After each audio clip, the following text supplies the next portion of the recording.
বাড়িতে তো মাইতে কি করি।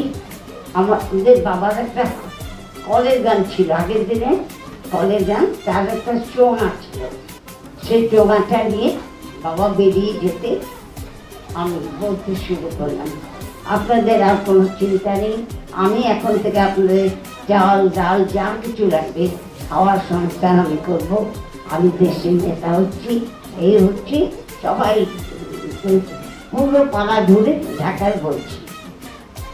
কিছুদিন বাদে দেখি অনেক বুড়ো মেয়েদের ভিড় আমাদের বাড়িতে।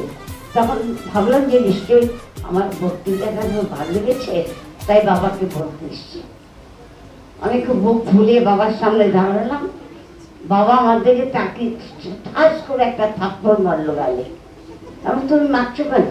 বলে, তুমি এসব কি আরম্ভ করেছো?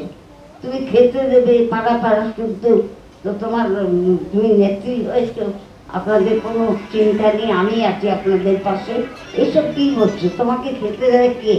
আমি তো তোমায় খেতে দিই, তুমি কাকে খাওয়াবে? এই সমস্ত বাজে কল্পনা ছাড়ো। আর দিদিদের ডেকে বললো যে একে শাসন করো, ও যেন বাড়ি থেকে বেরোতে না পারে। তা আমি কি কারো শাসন শুনবো? চিরদিন আমি ঢাকায় গাছে ডালে ডালে ঘুমিয়েছি, দেখেছি, নিজেই নামিনি। সেই মেয়ে আমি কারো কথা শুনিনি, আবারও ভোট দেখেছি।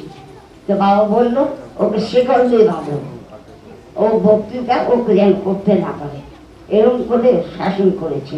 কিন্তু দেখুন, হতে চাইলাম নেত্রী, কিন্তু কপাল দিয়ে নেত্রী হওয়া হলো না, হয়ে গেলাম অভিনেত্রী।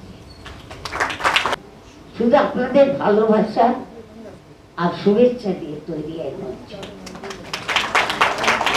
আর এই মঞ্চ থেকেই একদিন আমি বিদায় নেব, আমাকে ভুলে যাবেন না তো।